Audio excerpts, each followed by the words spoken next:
Picture this: a moonlit glade deep within an ancient forest, the air thick with the scent of damp earth and moss, shadows weaving like whispered secrets between twisted branches. If you listen closely, you might just hear the tinkling laughter of a pixie, tiny wings flashing silver under the glow of fireflies.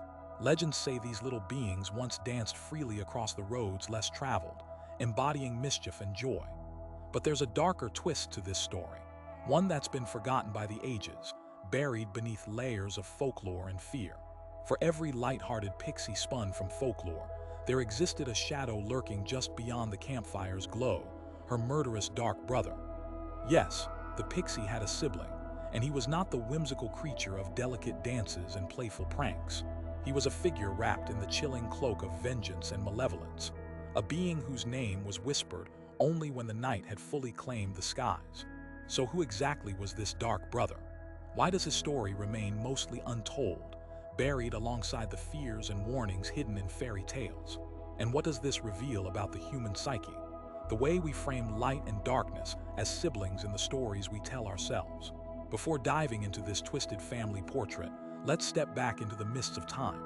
In the rolling green hills of Devon and Cornwall, centuries ago, the air was thick with myth, the kind that seeps into the soil and the soul. The pixie, in her bright, glimmering form, was known to some as a harbinger of good luck, but she was also a trickster, sometimes stealing small belongings or leading lost travelers far from the safety of the road. Children were told to leave out bowls of cream to keep her mood sweet, or risk waking her darker nature. For folklorists like Catharine Briggs, who catalogued countless fairy creatures, this duality was fascinating. The same entity representing both charm and peril, a delicate balance of nature's whimsy and chaos. But what about her brother? Why had his story faded as the pixie's mischief captured imaginations? To understand that, we must first understand who, or what, he really was. This might be the strangest thing about the pixie's murderous dark brother. He wasn't simply a shadowy reflection, but a primal force of retribution. Not the playful trickster, but a feared enforcer of ancient, arcane laws. While the pixie was capricious and bright, her brother embodied wrath and shadow, a creature born from the fears of those who lived close to wild places and darker secrets. Tales tell us he hid beneath the tangled roots and brambled thickets, eyes glowing with a terrible hunger for justice meted out in the old ways, often violent and merciless. In some Devonshire villages, he was known simply as the Black Pixie, a grim presence who might be sent by the Fey courts to punish those who broke sacred taboos, like stealing from nature or breaking oaths sworn under the moon. Let's pause here to imagine the sound of an evening forest suddenly stilling, the crack of a twig breaking, not from a careless traveler, but something much darker lurking, watching. Feel the pressing weight of silence in the air, the damp chill crawling up your spine. This silence was the language of the Black Pixie's approach, a warning that what we considered light-hearted folklore had a shadow side with teeth. Folklore was no mere bedtime story. These were nature's version of security cameras, ancient therapy sessions, and medieval social workers all rolled into one. A system not just of storytelling, but of social control and environmental respect encoded in character and myth. Now, consider the mythic concept behind this dark sibling. The pixie's brother was less a monster and more an embodiment of natural balance, nature's unforgiving hand to those who disrupted the fragile order. In oldie England and parts of Ireland, the land's sovereignty was tied to respect for the unseen. Breaking these invisible bonds didn't just invite bad luck, it pulled the Black Pixie from shadow to enact a brutal reckoning. His wrath was a cautionary tale, a deeply embedded cultural warning that served to protect fragile ecosystems and communities alike. Stories of his ferocity preserved wilderness by instilling fear of overstepping boundaries, a message ancient societies urgently needed amid survival's constant challenge. In the 14th century folklore of Cornwall, for instance, written accounts sometimes depict the dark pixie as a monstrous figure, revealing the boundary between human order and the wild's chaotic, often lethal logic. This wasn't simply myth, it was survival instruction wrapped in narrative. Villagers, many illiterate and reliant on oral tradition, were learning about consequences through stories like this one. A selfish woodsman named Tom ignored taboos and cut down a sacred tree, known as the heart of the forest, stealing its wood to sell. One moonless night, a black shape appeared, two fierce eyes burning like embers. Tom barely had time to clumsily flee before the dark pixie's chilling voice whispered across the wind, "No thief may touch the heart." The next morning, Tom was found lifeless beneath twisted roots, a dark mark burned on his palm, the signature of the dark siblings' justice. This tale wasn't just a spooky bedtime story. It was the original environmental activists' manifesto. The warning echoed through generations: respect nature's rules or face dire consequences. But the dark pixie was more than just an enforcer of boundaries. It was a mirror of human fears and shadow selves. In a time before psychology had a name for the unconscious, folklore provided a framework for grappling with the darkest parts of human nature. The dark pixie represented the id of the fairy world, untamed, angry, and dangerously impulsive. For all her brightness, the pixie had to be balanced by her brother's looming threat, a necessary reminder that beneath playfulness lay potential destruction. This duality, so vividly portrayed in legends from the British Isles to parts of Northern Europe, reflects a deep understanding. Light and darkness are inexorably linked, often within the same story, the same lineage, the same family. Yet beneath this behavior lay a cultural commentary on power dynamics within communities. The dark pixie was sometimes said to punish not random mischief but moral failings: betrayal, cruelty, greed. He was, in many ways, the medieval social worker dressed in shadows and fangs, protecting the vulnerable and holding the guilty to account when human justice could not reach them. Folklorists like Briggs and historian Stuart Pigott noted this aspect, suggesting these figures functioned as informal law enforcers, terrifying enough to keep societal transgressions in check when formal courts were inaccessible, corrupt, or indifferent. The stories tell us something else, too, something subtle but profound about how communities understood evil and retribution.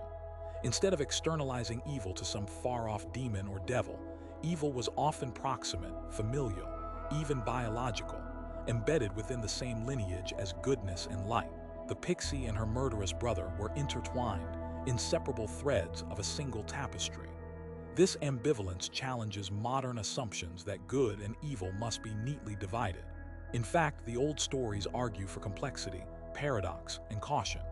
This should be no surprise to anyone who has felt both love and fear within the same family or the same self. In the oldie world, the pixie's dark brother was a living embodiment of the wild, unpredictable and often cruel justice meted out by nature and by tradition alike. The very mention of his name could silence a room, and tales of his deeds were whispered to keep children in line or to warn adults of the consequences of breaking sacred trust. But there's more to this story than terror and punishment. These tales also carry a kind of lament, a sense of loss for a time when the world was believed to be alive with powers both benign and terrible, when mystery was not something to be fearfully discarded, but something to be respected, even embraced. We've lost that now. Modernity, with its electric lights and concrete jungles, has flattened the landscape of the imagination, scraping away shadows where creatures like the dark pixie once walked. Our environmental crises, social disconnection, and the increasing invisibility of the wild circuits that once linked humanity to something greater might all be symptoms of this loss. What these tales really reveal is not just about mythical beings, but about us, our fears, our hopes, and the ways we once grappled with living in a world that demanded humility before its hidden laws. And so the question remains: how do we reconcile the presence of such a dark and violent figure within the joyful image of the pixie? Perhaps, rather than separate them, the lesson lies in embracing both as part of a whole truth. That light and shadow are equally essential in the stories we tell, in the lives we live, in the ways we engage with mystery and justice today. As we step further into a world increasingly disconnected from its ancestral stories, the murderous dark brother of the pixie invites us to rediscover not only forgotten folklore, but the primal wisdom encoded within. Wisdom that warns, punishes, but also, in its own terrifying way, protects. We'll soon dive deeper, sharing a chilling but complete folktale about the dark pixie's vengeance, exploring more about his role across British folklore, and revealing surprising modern parallels that might just change how you think about these ancient tales forever. But for now, imagine the forest again. The whispering leaves, the flicker of unseen wings, and somewhere deep in the shadows, the faintest trace of that feared dark presence quietly watching, waiting, an eternal guardian of the boundaries we so often forget to honor. Imagine the forest once more, the thick scent of damp earth rising as mist clings to the ancient oaks, their gnarled limbs stretching like the fingers of forgotten gods. In this spectral silence, the faintest crunch of leaves underfoot breaks the stillness. Yet it is no mere traveler who stirs the shadows. It is the dark brother of the Pixie, emerging from the depths where light dares not linger, a figure woven from primal fears and whispered curses. This is where our tale truly begins. The story of wrath and retribution etched into the wild heart of Old England. A tale that resonates far beyond superstition and into the marrow of human experience. This might be the strangest thing about the Pixie's murderous dark brother. He was never meant to be simply a villain skulking behind his sister's light-hearted pranks, but rather a guardian, a fearful arbiter of natural law. While she danced in beams of moonlight, leaving laughter in her wake, he seeped through shadows, a spectral judge handing down vengeance to those who dare disrupt the sacred order. Folklorists like Catharine Briggs and Stuart Piggott remarked on this duality, noting how one being could encompass such contrasting forces, playful whimsy on one hand, and merciless fury on the other, entwined like the roots of the very forest they haunted. To understand the depths of his nature, we must return to a chilling folktale from 17th century Cornwall, a story passed down by candlelight and trembling lips, a tale that reveals the Black Pixie's merciless justice. The tale is set in a hamlet shadowed by ancient woods, where the people lived not by law books, but by the rules of deep-set tradition and respect owed to the unseen world. There was once a hunter named Gareth, known among villagers for his ruthless pursuit of game and disregard for the forest's sanctity. One autumn, when the harvest was meager and hunger gnawed at his belly, Gareth ventured deep into the heart of the Forbidden Grove, a place rumored to be protected by the dark Pixie himself. Ignoring whispered warnings, he trapped a rare white stag, a creature said to be the forest's sacred messenger. That night, beneath a sky veiled in clouds, Gareth's home was enveloped by an unnatural silence. Then came the unmistakable sound, soft, yet fierce, the clicking of tiny claws against stone. The Black Pixie appeared at Gareth's doorway, a small shadow with eyes like molten coal burning through the dark. His voice, barely more than a hiss riding the wind, echoed with chilling clarity. "You have stolen the breath of the forest. Now the forest will take your life." The next morning, Gareth was found deep within the woods, pale and silent, his hand clutching a withered leaf embossed with a dark mark, his fate sealed by the dark sibling's decree. This tale encapsulates the role of this shadowy enforce, guardian spirit, environmental sentinel, harsh but necessary. But the dark Pixie was more than just a forest guardian. This reveals something deeper about how ancient communities projected their values and fears onto the natural world. His presence was a form of environmental jurisprudence. To break the sacred covenants of respect toward the earth was to invite annihilation. In a time predating formal laws, these fables acted as nature's version of security cameras, while the dark Pixie served as an unforgiving medieval social worker, ensuring that every infraction was accounted for. From the hills of Devon to the moors of Cornwall, these stories instilled a profound obligation to live in balance with the land. This reveals something else, a mirror held up to the complexities of human morality. The dark Pixie did not punish innocence or whimsy, but greed, betrayal, cruelty. In this way, the murderous brother echoed the shadow self deep within us all, the id unleashed when balance is disturbed. As psychologist Carl Jung might argue, these myths embody the archetype of the shadow, a reminder that light contains darkness, and lightness is not true without shadow. Folk narratives portrayed this truth in familial terms. The Pixie's brother was kin but starkly different, the yin to her yang, the devastating consequence to playful delight. Yet beneath this behavior lay another lesson about justice and mercy that societies long ago understood.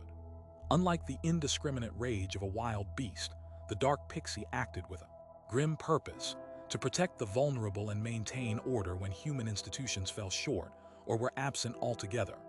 In a world where kings and courts were often detached or corrupt, these mythic figures enacted a community's unspoken laws, meting out punishment or protection in a form both terrifying and comprehensible. Folklorists have noted that such figures are echoes of communal needs for accountability, carried out by spectral agents that inspire fear, but also a strange sense of fairness. As centuries passed and the rational light of modernity crept across Europe, these tales gradually retreated into shadow. The figure of the dark pixie faded from popular imagination, replaced by sanitized versions of fairy tales, benign sprites, and merry tricksters fit for children's bedtime stories. But what's often lost in this transition is the weight and complexity of the original myth, a figure that embodied the raw and terrible forces of nature and community justice rolled into one. We no longer live in a world where invisible laws govern the wild. We have courtrooms and police, and yet, in some ways, something vital has slipped away. The stories tell us something else about this fading belief. They reveal how closely ancient peoples lived to the wilderness, not just physically but spiritually, culturally, psychologically.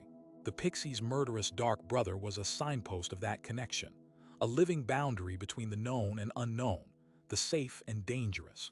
In modern cities, replaced by flickering screens and artificial lights, that boundary blurs until it vanishes almost entirely.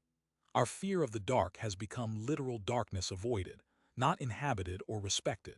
What these tales really reveal is a lost intimacy with the environment, with mystery, and with aspects of ourselves that modern life encourages us to deny. Yet this fading mythology also signals a kind of forgetting, a cultural amnesia that leaves us vulnerable. Without stories like this to remind us, respect for the natural world and its limits erodes, sometimes with catastrophic consequences. The environmental crises we face today, deforestation, species extinction, climate chaos, can be seen as echoes of humanity stepping beyond the boundaries ancient tales warned against. The dark pixie's vengeance, once allegory, grows real in the form of wildfires, floods, and droughts. In that sense, these stories were the original environmental activists, encoded in narrative to protect what we now risk losing forever. This should be no surprise considering the role folk tales played in making sense of the world. In the oldie world, myth was not just entertainment but survival guidance, psychological therapy, and social contract all at once. The black pixie is a symbol of that synthesis, a mythic figure who punishes, yes, but also heals the community by reasserting balance. He reminds us that justice often has a dark face, and that mercy without consequence risks chaos. His story encourages reflection on the nature of power, retribution, and respect for limits, messages that remain deeply relevant today. Before we close this chapter, let us return once more to the twilight glade. Imagine, just for a moment, a community gathered around a flickering fire, the smell of pine, smoke curling in the air as an elder recounts the tale of the black pixie, a story not just to scare children into obedience, but to teach them reverence for the unseen laws governing their lives. The elder's voice trembles, eyes fixed on the dark forest beyond, knowing that within those shadows dwells a force greater than any man-made law, a force that once enforced the deepest contracts between humanity and nature. In that oldie world, fairy tales were a living dialogue between people and the mysterious wild. The pixie and her murderous brother were inseparable, two halves of a cosmic balance woven into the warp and weft of existence. To dismiss one is to forget the other, and in turn, to diminish the full picture of how our ancestors understood morality, justice, and the fragile web of life. As we conclude, consider what it means for us today. The pixie's dark brother beckons us to remember that light alone is incomplete without shadow, that true wisdom lies in bearing both within our own hearts and communities. In a world rushed by relentless progress, where stories of old often seem quaint or irrelevant, these myths carry urgent lessons cloaked in the language of spirits and shadows. They invite us to reconnect with the land, with our deepest fears and hopes, and with the dark truths that sustain the light. So next time you wander under the moonlit canopy, listen not just for laughter but for the faint rustle of wings in the darkness. Perhaps you will sense the presence of the pixie's murderous dark brother, not as a threat, but as a reminder that the wild is watching, that balance must be honored, and that in the intertwined dance of light and shadow, ancient wisdom still waits, quietly guarding the fragile boundaries we all must respect to survive.